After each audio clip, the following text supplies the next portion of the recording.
Hey nerds, Farmer Jesse here. Welcome to Growers Daily, your daily dose of ecological farming insight. It is Friday, February the 28th, 2025, and today we're going to talk about pigs in the garden, misting summer lettuce, and it's Feedback Friday. So let's do it.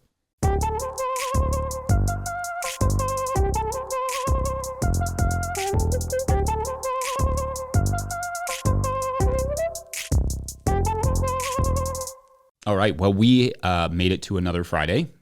Cheers to us. The last one of the month, in fact, of February.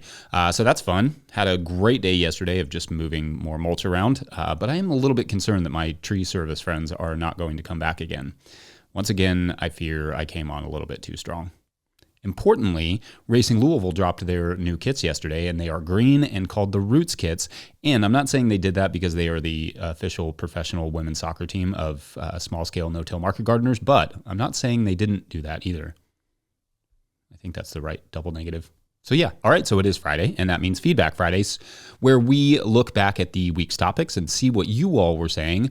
On Monday, we talked about accessing research that is behind a paywall, and there were a few really great comments on that subject, like this one from @Plato-Republic 5121, spelled like Play-Doh, the stuff ground into your carpet, not Plato, the Greek philosopher. Quality pun there.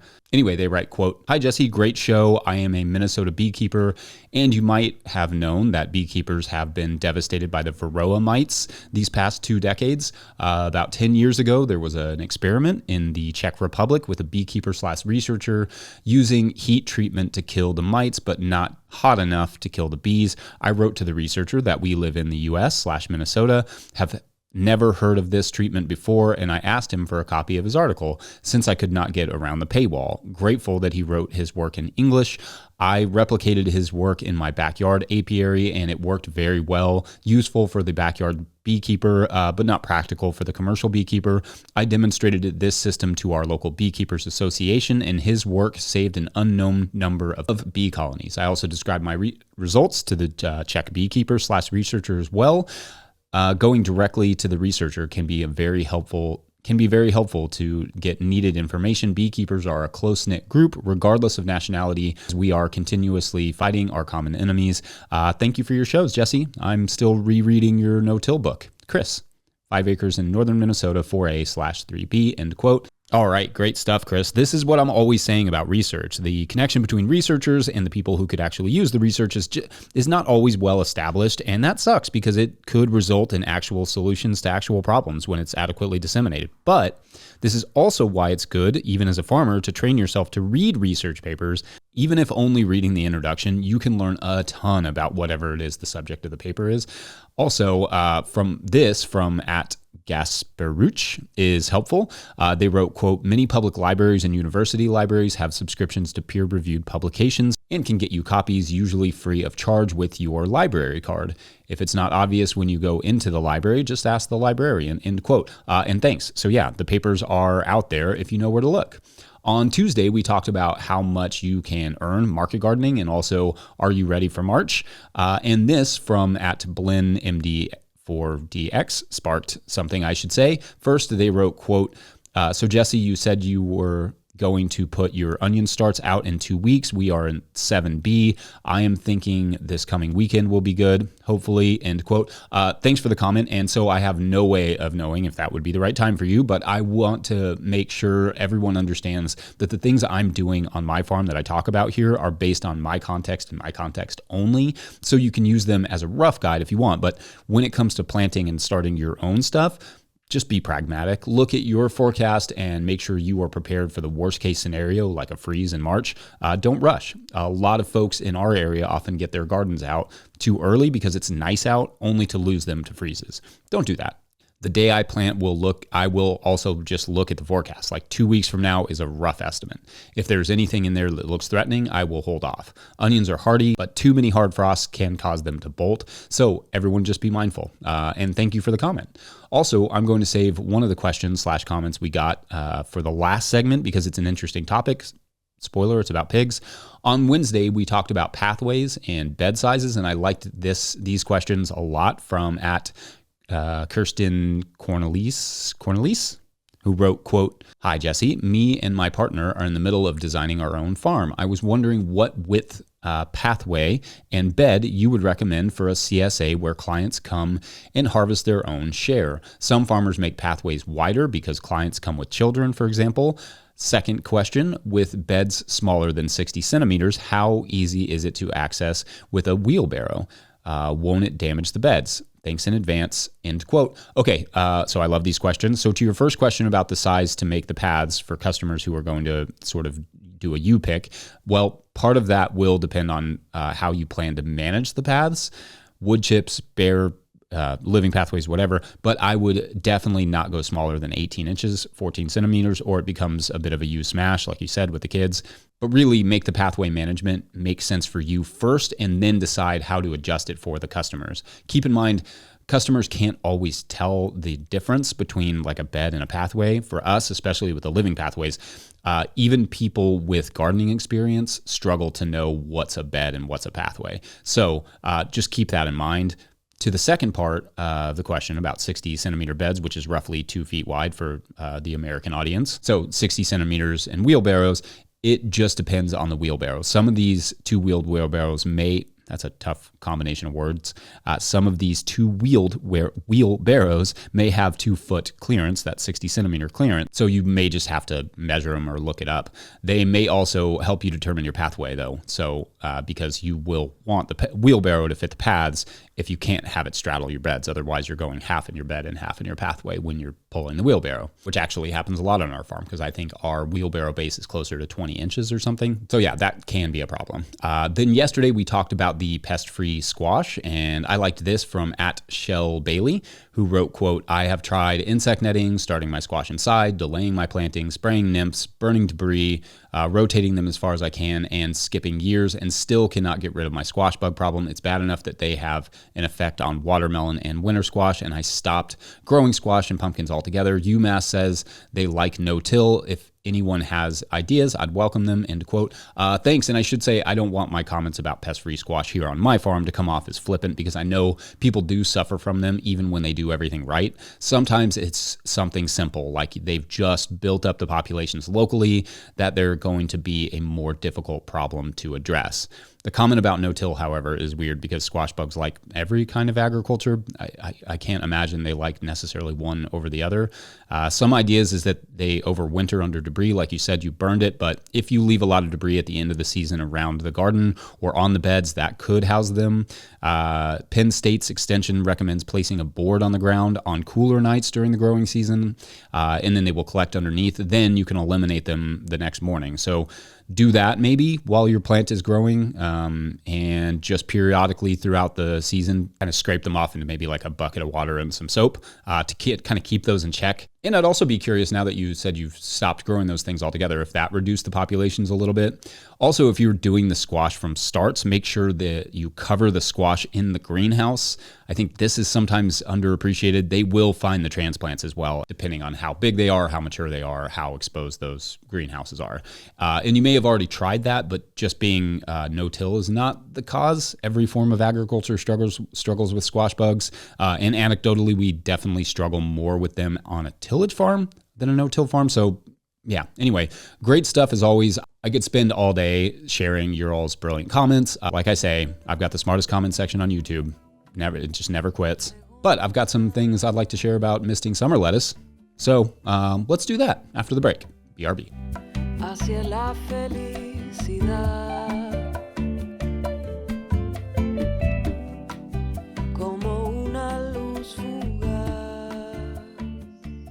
Today's episode of Growers Daily is brought to you by Farmhand. I don't know about you, but I got into farming to be in the field growing food for my community, not creating elaborate pack lists, not writing newsletters or responding to emails, not designing and maintaining web stores, and etc. And I especially don't enjoy doing those things after an already full and fulfilling day of growing food. Actually, if I spent less time on my phone and behind the computer, that would be great. If only there were a solution for that. Enter Farmhand. Farmhand is the only all-in-one virtual assistant built by and for farmers. With one single platform, Farmhand enables you to offload your administrative tasks, send and manage communications, and sell more to your customers. Farmhand saves growers an average of 6 hours of administrative load each week. That's 6 hours so you can get back into the field, spend more time with friends or family, or have a life outside of the farm, which is actually a thing. Think about it. What would you do with an extra 6 hours a week? Sign up for a free trial with the link in the show notes, because now is the best time to dial in those systems for the next growing season. Follow the Farmhand link in the show notes to learn more. All right, back to the show. If you, the listener, are enjoying this content, getting even a small amount of value from it, consider supporting our work over at patreon.com/no-till-growers.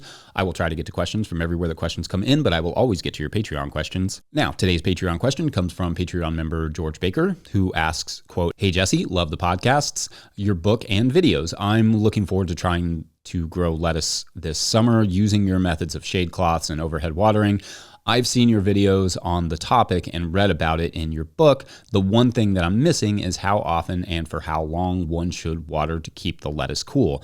Now, I realize that every area is different, but I think it would help a lot to have a starting point. Also, I'd love to hear about your overhead watering setup as well.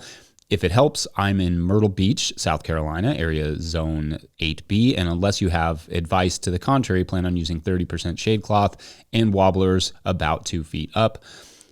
We'll be planting Salanova. Thanks so much for the huge amount of time and money you spend helping us all out.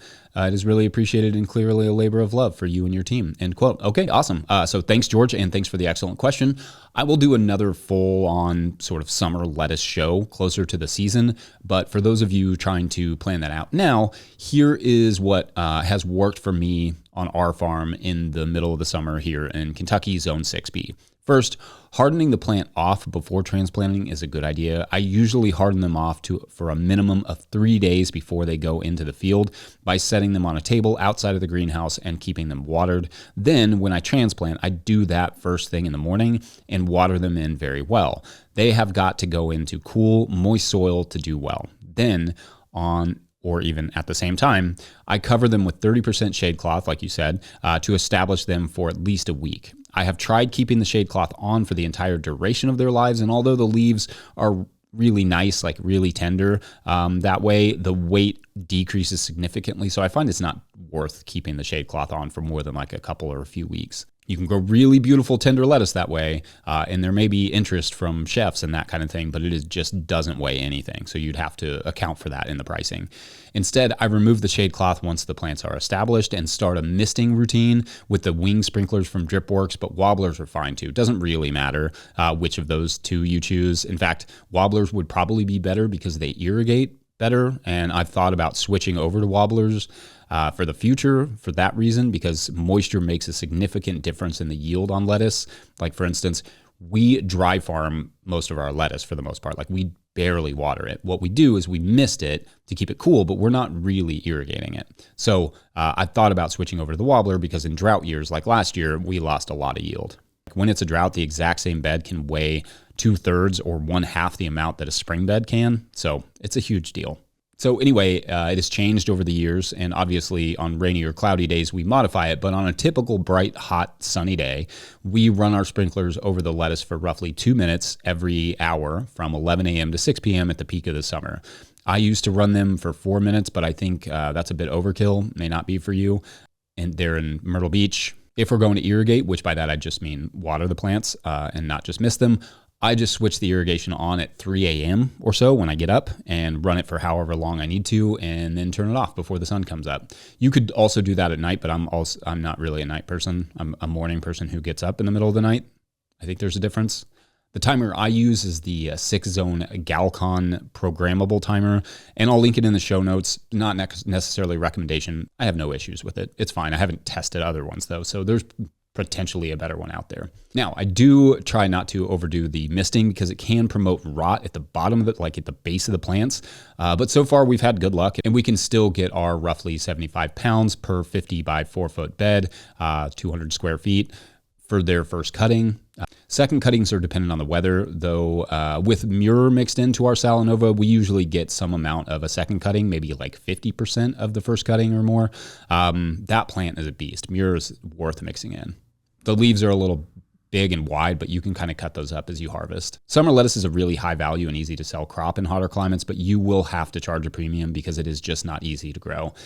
You will not make money on it if you don't like make up for that cost somehow. The cost of the irrigation, the misting, the water, just the time, the amount of effort put into it, all those things. Anyway, I will detail the whole process in coming months because the thing with summer lettuce is that you have to do every part of it thoughtfully, or it's just a waste of time and money. George said, I've also done the videos about it, so I will link those in the show notes. Anyway, hope that's helpful. Let's end the weekend talking about pigs and gardens, because why not? It's almost March. Let's do it. Be right back. Today's episode of Growers Daily is brought to you by GrowSmart. Curious if your soil will be ready for planting this spring? GrowSmart can help you find out with their at-home soil tests. They'll ship it right to your door. Just send it back with your prepaid shipping and you'll have your lab results in just 2 business days. Their reports are simple with tailored seasonal recommendations for fertilizers and amendments. Order now at growsmart.com and use the code DAILY for 10% off. That's DAILY. Begin your soil prep now for a great spring with GrowSmart. All right, back to the show. All right, so on Tuesday, we talked about FSMA regulations and exemptions, and there was a comment that I started to include in the Feedback Friday segment, but I also thought that it had a lot of interesting stuff to touch on. So the comment came from at Jeremy Klein Z3C, who wrote, quote, you brought up the FSMA 91-20-day rule for raw manure. We have a small 40 by 20 fenced-in garden here in Southern Illinois, Zone 6B. After doing some research, we were thinking about getting a feeder pig this fall to winter over in the garden and then take to market next February 2026. Given that the last frost here is usually April, we do not normally start planting until last April, early May. Will that be enough time for the raw manure to dissipate and be safe to plant plants in? End quote. Okay, awesome stuff. Thanks, Jeremy. The one thing I'm just going to address the 91-20-day rule right off the bat, because the thing with that is it is literally for the rule for like organic certification in FSMA, it is just to the day. So like the last day the pigs are on that plot is the last day it's considered to be manured. So you have to, I would just look it up and get exactly 90 or 120 days. So it's 90 days for anything that is above the ground, like tomatoes or eggplants or whatever. You can't harvest that for 90 days. Or it's 120 days for anything that's in the ground. So that would be like potatoes or carrots or something like that. You can't harvest those things for 120 days from the last day the pigs were on that plot. So it's not about, it's kind of arbitrary. It's not about like a specific set of time. They just want to make sure it's been 90 or 120 days. And some inspectors, et cetera, will hold you to that, like directly to those days. So I would just err on the safe side, go an extra day or two just to be safe. Now, and you may know some of what I'm about to say, but in case folks don't, I want to talk about pigs and gardens. And we have raised pigs several times over the years, and I love pigs. They have incredible personalities. However, a couple things to know. One, pigs are not the best plows in the world, bless their hearts. Don't get me wrong, pigs will plow, absolutely. But in case that's your goal, they will not plow like you or I would, but more haphazardly with holes in some areas, mounds in others. If you were building a mogul's course, use pigs. A garden, maybe not so much. The other thing that pigs do, especially in a wet, hot place like Southern Illinois, is wallow. So they will dig a pit, and then when it rains, they will use that pit to create mud and cool off. Now, that may not seem like a big deal, but because you can just smooth those areas out after the pig is left, but those wallows will create compaction that you will ultimately have to deal with. Also, pigs are smart and will deposit all of their manure in a sort of bathroom area and leave their feeding areas clean, so the distribution of fertility won't be great.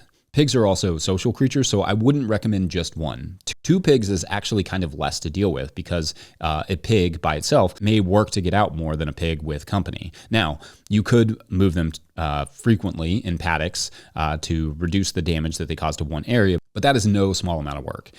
We've done that several times in the past, not to start gardens, but just to minimize their impact on forests and stuff. But especially when they get big, the pigs will do their damage and wallowing and even plowing in a matter of hours.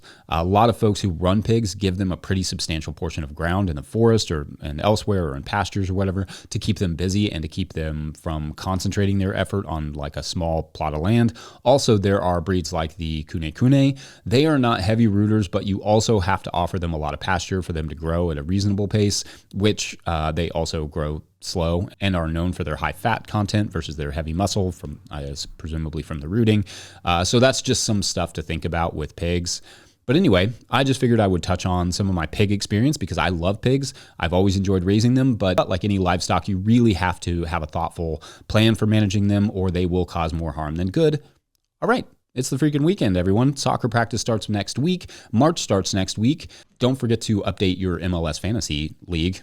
Just keep that in mind every Friday. Anyway, it's about to be an absolute party here, so no turning back now. I'll wrap it up there, but before we go, I want to give one last shout out to the good folks over at Rimmel Greenhouses for making this show possible. Whether you're growing tomatoes for market, flowers in the spring, or vegetables for your family, growing in a high tunnel protected from the weather provides the right environment for a harvest you can count on. Rimmel Greenhouses are strong, durable, and easy to assemble, offering the quality you need to grow productively year-round. The team of experts at Rimmel Greenhouse Systems will be your trusted partners to ensure you get exceptional value from your greenhouse or high tunnel investment. Visit Rimmel.com today to get growing. Big thank you to all of our show sponsors for the month of February. Huge shouts to Willie Breeding for the theme music and the team at No-Till Growers. Also shouts to Epidemic Sound for the background music.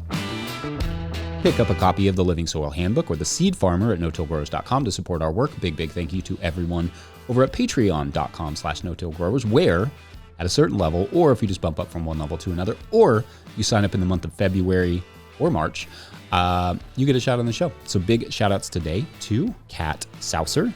Oh, that's a fun name, Kat. Kat Saucer. Good stuff. Lena and Inarkazak.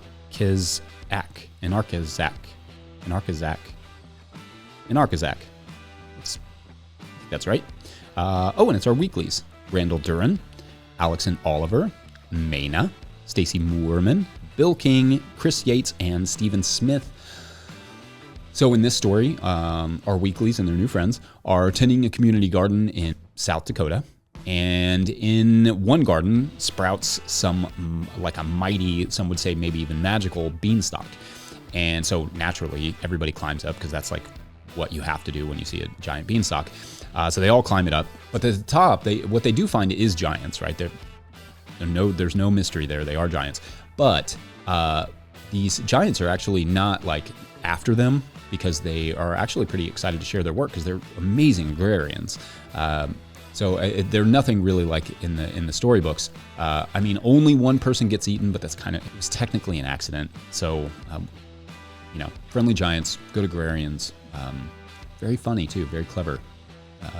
They just dropped a bean out of the sky, which, happens. So anyway, thanks for watching and or listening. Have a great weekend, everyone. We will see you on Monday. On March. Yeah.